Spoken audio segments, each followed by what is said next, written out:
Se alguém conquistou alguma coisa, um dia ele precisou acreditar que seria capaz de alcançar aquilo que ele buscou. Diga assim comigo, tudo tem um começo. E falando desses pontos, eu abordo com vocês sobre fundamentos. O que eu quero dizer com fundamentos aqui? Estamos diante de um caminho que Deus tem aberto aos nossos olhos.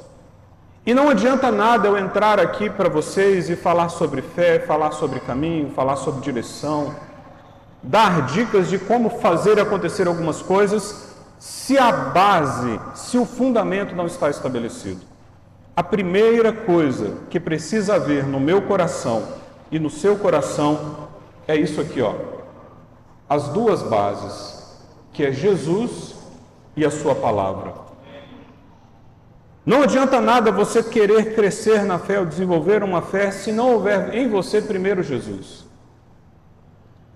E recentemente eu tive conversando com uma pessoa falando sobre isso, de que não adianta nada você querer conquistar e querer alcançar grandes feitos, se primeiramente Jesus não é o Senhor e o Salvador da sua vida. Diga assim comigo, Jesus precisa ser o Senhor da minha vida. Diga assim, se Ele não for o meu Senhor, diga assim, dificilmente eu alcançarei grandes feitos. Essa é a base, esse é o primeiro passo para que tudo aconteça. Quando Jesus teve uma experiência, um momento com Nicodemos, ele chegou para ele e disse, olha, para aquele mestre da lei, olha, é necessário que você nasça de novo. E lá atrás ele estava tipificando o que aconteceria no futuro. E eu quero que você preste atenção no que eu vou te dizer aqui, por causa do seguinte. Só liberar aqui. Pronto. Que você preste atenção no seguinte. Essa semana eu estive falando um pouco sobre isso, sobre esse assunto, que é o seguinte. Quando você abre o seu coração, entrega a sua vida para Jesus, eu quero que você preste atenção, até para você entender se a experiência que você teve com Deus e com Jesus foi de verdade essa. Porque muitas vezes nós percebemos isso. A pessoa é um cristão, mas muitas vezes não teve ainda experiência com Jesus. Não abriu o coração ainda de verdade. Jesus não entrou de verdade no coração dela. Ela pode ter sido convencida por uma igreja, por uma doutrina, ou uma mudança de vida consciente, mas de verdade ele não teve uma experiência genuína com Cristo e com Jesus. Escute isso. No momento em que você abre o seu coração, como a Bíblia fala, com a sua boca você confessa, com o coração você crê, algo milagroso acontece na sua vida. Jesus Cristo marca você. A Bíblia fala do selo em Apocalipse. Existe o selo da besta, mas existe o selo de Deus. Quando há o selo de Deus em você, você recebe uma marca do Espírito Santo em você. Uma pequena garantia da proporção do que ele é entra em você. Você passa a ter o Espírito vivendo em você. Quando isso acontece, algumas coisas mudam dentro de nós. A nossa natureza começa a mudar. E escute o que eu vou te dizer. Abre-se uma cortina para que você comece a vivenciar uma esfera diferente de uma realidade. Ou seja, nós como humanos, John, vemos as coisas comuns, todos nós vemos isso. Mas quando você entrega a sua vida para Jesus de verdade, o Espírito Santo entra em você, ele ativa você para um novo viver. E você começa a ter uma percepção de um outro plano que existe e que nem todo mundo consegue ver. Humanamente eu vejo as coisas e você vê. Mas quando você é ativado em Cristo na salvação, você começa a ter acesso ao mundo espiritual. Posso ouvir um amém? O Espírito começa a trabalhar em você, gerando coisas. É o momento onde começam a surgir os dons, os talentos, as aptidões espirituais que você não tinha antes. Quer ver um exemplo claro disso? Quando você não tem uma experiência com Jesus, a Bíblia para você é um livro comum como qualquer outro. E diga-se de passagem, quem não conhece Jesus e não teve uma experiência com Jesus, esse livro não faz sentido nenhum. Nenhum. Porque a percepção da realidade do que está escrito aqui, ela se discerne de forma espiritual. Você pode conhecer e compreendê-lo de forma racional, mas as belezas e os tesouros, eles só se descortinam mediante uma experiência espiritual. Posso ouvir um amém? Então, para isso, o primeiro passo é justamente esse.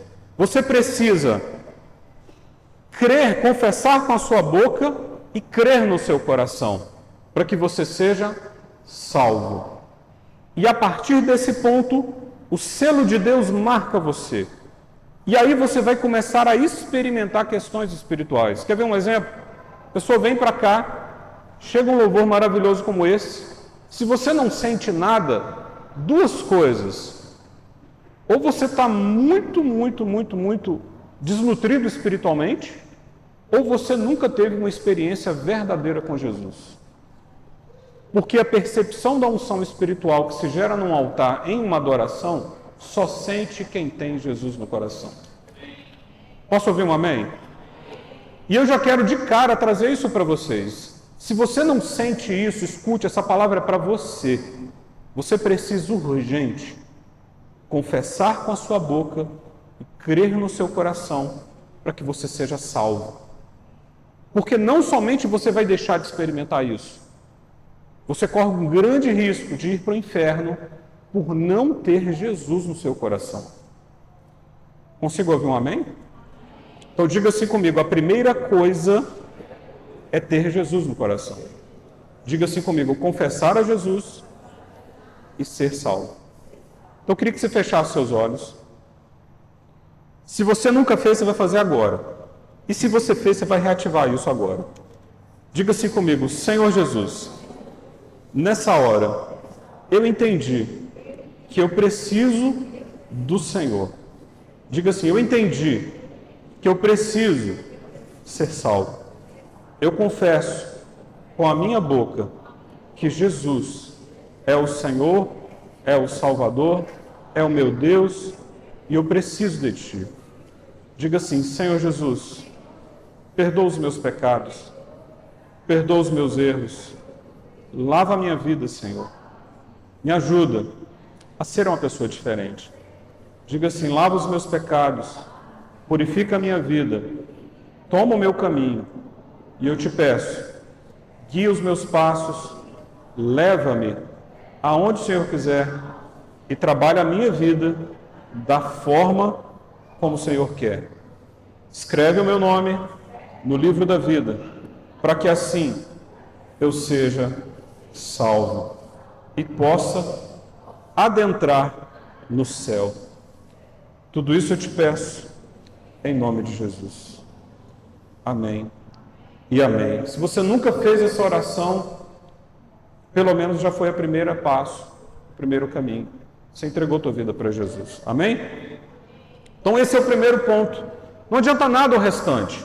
A segunda coisa é a palavra de Jesus, que é a sua palavra. Assim a fé vem pela pregação e a pregação pela palavra de Cristo. Tudo, meus amigos e meus irmãos, está aqui, ó. Tudo.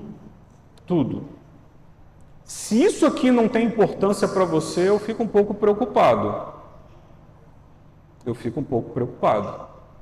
O maior trabalhar do inimigo é descredibilizar a palavra de Deus. Não que ela tenha descrédito, mas para algumas pessoas ela é descredibilizada.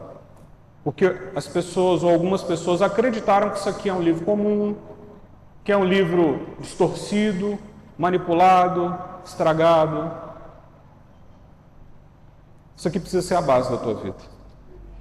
Eu nunca vi uma pessoa que leva a sério de verdade a palavra e não tem uma vida transformada e não seja um exemplo de vida. Mas é como eu falei para vocês no início, você precisa primeiro aceitar Jesus, porque senão isso aqui não vai ter sentido nenhum para você. Às vezes você pode sim querer buscar e você ser revelado a Jesus aqui no momento que você começar a ter acesso à palavra. Você é salvo, abre-se os portais e você começa a descortinar verdades profundas.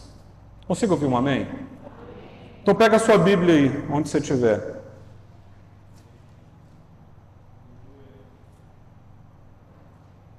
E diga assim comigo: essa é a palavra do meu Deus. Diga assim: eu amo essa palavra. Ela é a luz para a minha vida. Amém? Então que você guarde isso, encontre a salvação e paute a sua vida na palavra. E para ilustrar isso, eu queria te contar uma história. Eu queria te contar uma história. Hein, Tiago? Olha o boi. Olha o boi. Certo dia, um fazendeiro queria iniciar um projeto de vida. E aí ele chegou na fazenda e precisava articular algumas coisas, né? Ele ia montar uma lanchonete. E nessa lanchonete, ele falou: eu preciso fazer um sanduíche. Ele pensou: poxa, para fazer sanduíche eu vou precisar de pão, eu vou precisar de alface, mas também eu vou precisar de ovo, porque eu vou fazer também x-egg e tal, vou precisar de carne. Aí ele foi sondando lá na fazenda dele, aí ele viu que tinha lá os vegetais e tudo, aí ele foi conversar com dois animais, que foi a galinha e o boi. Ele falou: galinha, vem cá, eu preciso da sua ajuda, estou iniciando um projeto aqui, e eu vou precisar do ovo, quero saber se você pode me ajudar. E a galinha: não, na hora, hein, cococó, posso ajudar sim. E o que você precisa? Eu falei: não, eu preciso do ovo. Então tá bom, é comigo mesmo. Ele falou: pô, tá aqui o primeiro. E aí ia lá, fazia as atividades dela, assim, é dois. Aí chegou e falou: ó, tem um monte de ovo lá para você poder fazer seu projeto lá. E foi lá e fez. Só que é o seguinte, ela ia lá, fazia um esforço, gerava o ovo e tocava a vida dela do jeito que ela fazia. Ciscava lá os trem dela, mexia lá, andava na fazenda e tudo mais. Resolvido o ovo. Aí ele falou: agora eu preciso da carne, eu vou lá conversar com o boi. Eu falei: boi, deixa eu te falar, eu estou começando um projeto e tal, e eu preciso da sua ajuda, eu vou precisar da carne. O boi parou, olhou para ele, deu aquela rugida, pensou, eu falei: pode contar comigo, pode contar comigo. Só que um detalhe, né? A galinha era só fazer força e botar o ovo lá e de boa. O boi não, o boi teve que dar sua vida para entrar no projeto. O que eu quero dizer com isso? No reino de Deus, você tem duas opções para você viver. Duas opções. Dois tipos de momentos que você pode estabelecer para a sua vida. Você pode ser uma galinha ou você pode ser um boi. O que é a galinha? Você vem aqui, faz tudo. Vai para o louvor, arruma aqui, limpa aquilo, prega, faz isso, faz aquilo. Mas você sai daqui e vai para a tua vida. Faz as coisas do seu jeito, pensa do seu jeito, faz as coisas como você acha que deve ser feito e vai. É a galinha. Não há mudança de vida. A galinha continua galinha. Embora ela está dando ovo. Lá, se vestindo bem, aparência de crente, cristão, dá até shalom e glória a Deus também. É um exemplo de um cristão. Só que o que Deus nos chama não é a galinha, porque a galinha não mudou de vida, ela é a mesma coisa, ela não deixou de ser o que era. O boi não. O boi, quando anda no projeto, ele vai morrer para entrar no projeto. Não existe mais boi depois. Existe um boi antes, existe um boi depois. O boi está presente no projeto, ele está dentro daquilo, ele não tem outra vida. A vida dele é aquilo. No momento que nós somos bois no reino de Deus, morreu quem eu era.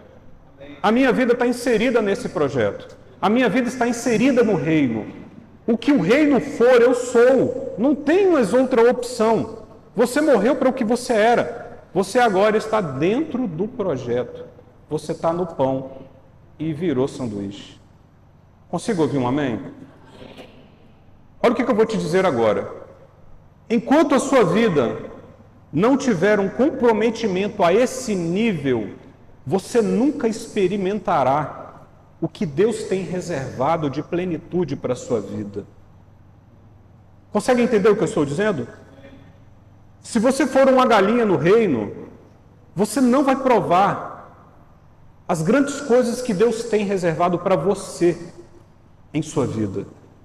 Porque você continua a mesma vida, não dá para ter duas vidas, ou tem a sua, ou tem a do reino. Ou você é essencialmente do reino, ou você é essencialmente a si mesmo e do mundo. Por isso que nós vemos muitas pessoas se frustrando com Deus e no reino e não experimentam coisas grandes. Simplesmente porque não mudaram, é a mesma pessoa. palavra fala sobre vinho novo. Não tem como você colocar um vinho novo em um odre antigo. O que Deus tem para mim e para você é algo tão grande que a estrutura humana de uma galinha não comporta. Nós precisamos nos transicionar para uma outra realidade, um outro plano, um outro nível, que vai mudar tudo. Seu jeito de pensar, seu jeito de agir, seu jeito de se comportar, até o seu corpo vai ser transfigurado para um novo nível do que Deus tem para a tua vida. Consigo ouvir um amém? Então, enquanto não houver isso na sua vida, não se iluda. Você vai viver a mesma mediocridade e mesmice que você tem vivido até aqui. Vai dar umas melhoradazinhas, mas o que realmente está reservado para você não vai acontecer. E aí eu te faço a pergunta, e aí, tu é boi ou galinha? Você fala, eu sou galinha, mas dá para virar boi, hein? Ainda dá tempo. Eu posso dizer para vocês o seguinte, você vai morrer, isso aí é fato. Mas eu te digo com toda certeza, o que você experimentará não paga o preço. Não se compara. Consegue entender? Então diga assim, eu entendi. Diga assim, eu preciso ser boi. Eu preciso ser um boi. Vira para quem está perto de você e diga assim, e aí, encara ser boi mesmo? Cara, ser boi mesmo? É sendo boi, meus irmãos, que você vai começar a ver Deus trabalhar profundamente na tua vida. Fora isso, não adianta tentar não, que você não vai conseguir. Amém? Vamos entrar então de cara no que a gente vai falar hoje então. Diante dessa questão de uma essência genuína, é preciso então, entender o que eu falei até aqui? Primeiro tem que ter Jesus. Segundo, tem que ter a base da sua palavra como norte para a sua vida. Terceiro, você tem que ser um boi. Quarto, eu já entro de cara no que a gente vai falar. O arrependimento, então, é fundamental nesse processo. Ele te conduzirá a uma mudança de vida, vai te levar a uma nova vida que te levará para a cruz de Cristo e será uma convicção e uma certeza que passará a brotar no seu coração. Aí sim, a fé nasce. Quando você tem Jesus como Salvador da tua vida, quando você tem a palavra de Deus como norte para a sua vida, que é o substrato para que a fé amadureça, quando você entende que você precisa morrer e virar um boi, aí começa a brotar a fé no seu coração. Quando eu falo fé, é fé mesmo. Ela começa a brotar em você. Enquanto não houver isso, é ilusão achar que vai ter fé. Ter Jesus, ter sua palavra, ser um boi, e aí começar o processo. Um arrependimento, uma nova vida, e aí começa a nascer e brotar convicções. E quando nós falamos isso, eu quero dizer para vocês o seguinte, a fé, ele é uma base, ele é um fundamento, onde tudo vai sendo construído. A sua vida, tudo que você tem. É como se você fizesse uma base, uma estrutura, em que tudo que vai crescer para frente vem por meio da fé. A fé é a base, diga assim, a base. Diga assim, a base é a fé. E às vezes eu acho engraçado as pessoas disserem, poxa, eu tenho pouca fé, eu não consigo ter tanta fé. Escute uma coisa, a questão toda não é o tamanho da sua fé, escute isso. Não é o tamanho da sua fé. A questão é o fato de ter ou não ter fé. Por exemplo, se você tem... Jesus, na verdade, quando ele fala da mostarda, quando fizeram a ilustração aqui, mostraram a sementinha e deram para vocês, pequenininha, né? Ela é muito pequena, né? O que Jesus quis dizer ali é o seguinte, não importa se você tem fé grande ou pequena, não importa. O importante é ter fé, é só isso. Diga assim comigo, não importa o tamanho da minha fé. Diga assim, o que eu preciso é simplesmente ter fé. Porque alguns confundem não ter fé com pouca fé. Ah, eu não consigo crer, não consigo acreditar. E acha que isso é pouca fé. Não é não, isso é falta de fé. Quando você crê, a própria palavra diz que fé é certeza, é convicção, não há dúvida. Se há dúvida, não há fé. São duas coisas distintas. Ou você tem fé ou você tem dúvida. Se tem dúvida no meio, a fé foi embora. A fé é como se fosse o seguinte, quer ver um exemplo? Quer ver um exemplo? Por exemplo aqui. Isso aqui é o quê? Diz para mim. O que é isso aqui? Quê? Não ouvi. Não ouvi. O que é isso? O quê? O que é isso, gente? Eu não vou quebrar, não. Fica tranquilo. Só se escorregar, mas não vai, não. Isso é o quê? Você tem certeza que isso é um vaso? Tem certeza que isso é um vaso? Um vaso mesmo? De quê? De quê? Não é de ferro, não? De plástico? Tem certeza, gente? E se eu quiser... Olha, tem certeza que é vaso? E que é de barro? Você tem dúvida que isso é um vaso? Tem dúvida que é um barro? Isso é fé. Você tem certeza, não tem? Você acha que eu consigo te convencer que aquilo não é um vaso? E que é de barro, que não é de barro? Consigo? Mais ou menos parecido, nós precisamos ter essa disposição de fé para tudo que venhamos a fazer.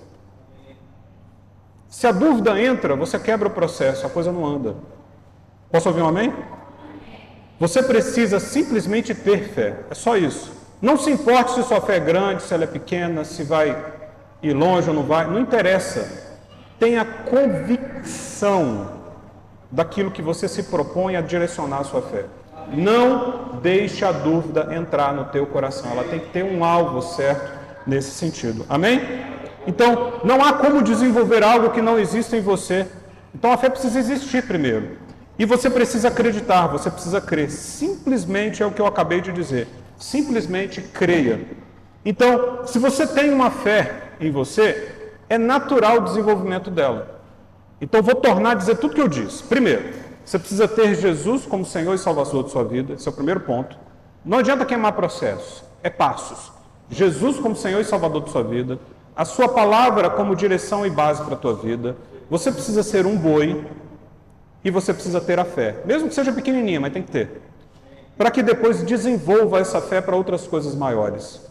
Não adianta você querer fazer grandes feitos se você não tem a base. Estão me entendendo? Então, a fé por si só vai gerar fé, mas você precisa ter a fé. Uma coisa importante de você trabalhar na sua vida é identificar e quebrar as bases da dúvida, para não minar e não quebrar a sua fé. Então, é interessante percebermos isso, que quando há fé e quando há uma oração de fé, ela é uma oração de verdade.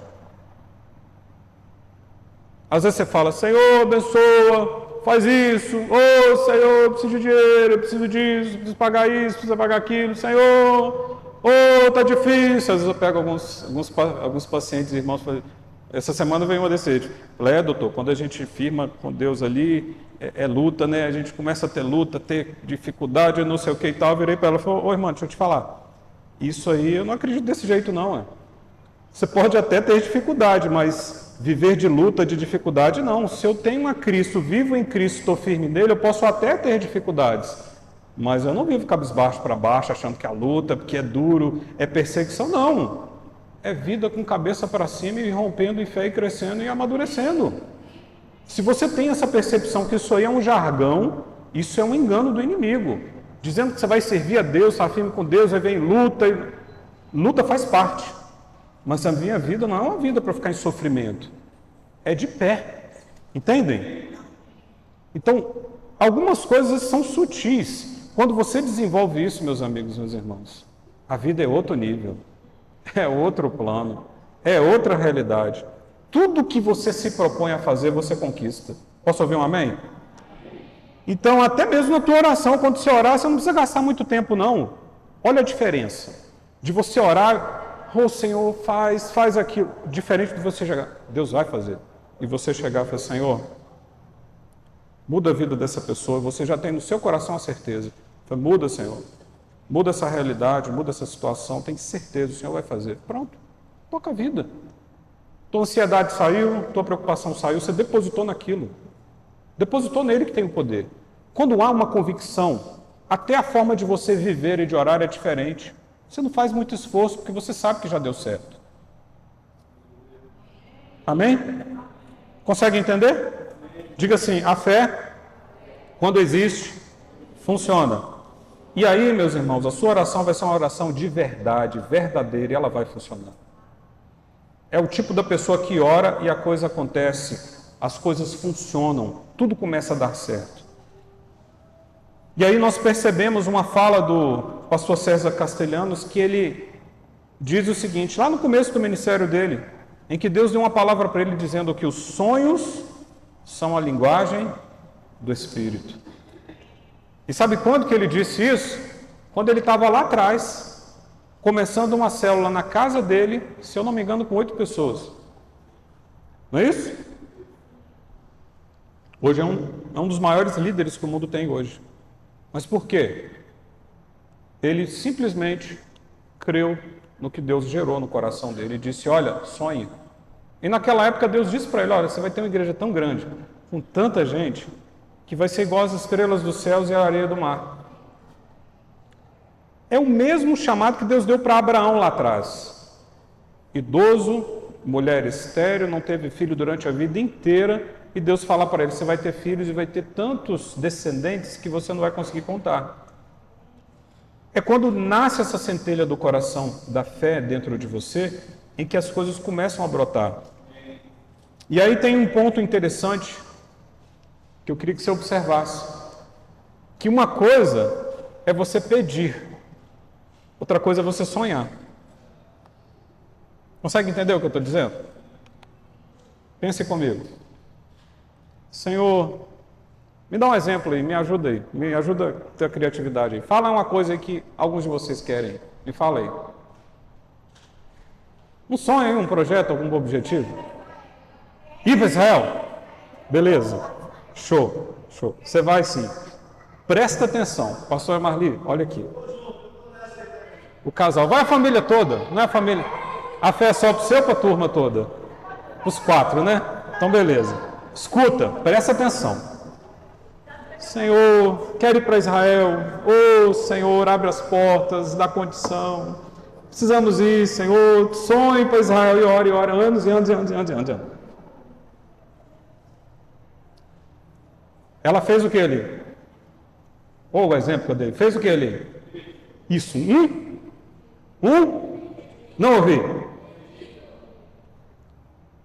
Fez o pedido, mas aí já sai dali pensando, como que vai ser as ruas de Israel? Vai dormir à noite, já começa a se ver lá no Muro das Lamentações. Às vezes está lá, olhando, já fazendo conta, olhando no site, vendo, como é que diz, empresas de turismo, vendo o valor e já mexendo. Percebe a diferença? Já vendo o passaporte. O que eu quero dizer com isso? Sonhe com o que você pede. Comece a se ver naquilo. Comece a gerar. Sabe por que eu estou falando isso? Porque entra no próximo ponto. Que Deus gera 2 coisas em nós, quando a gente fala sobre isso. Primeiro, existe 2 palavras, visão e visualização. Escute, eu vou puxar de novo isso aqui. Visão e visualização. Visão é uma missão, uma direção, algo que Deus confia nas suas mãos. Dizendo, ó, seu propósito é esse, te chamei para você fazer isso, você vai ser usado para isso. Entende? Uma direção, um propósito. Deus gerou em você o que você vai trabalhar para Ele para ser. Ou uma visão do que você vai se tornar no futuro. Outra coisa é a visualização. Visão e visualização. A visualização, ela já é outro papo. É a linguagem que Deus usa para ajudar você a conquistar o que você quer. Percebe a diferença? Visão Deus te dá, visualização você gera. Visão é Deus chegar para você, usar alguém, alguma coisa, dizer, você vai ser isso. Ou tocar no seu coração dizendo que você vai ser aquilo. Diferente do que você começar a ver aquilo. Algumas teorias falam sobre a lei da atração, enfim, não vamos entrar nesse mérito. Mas é você começar a se ver naquilo, ali.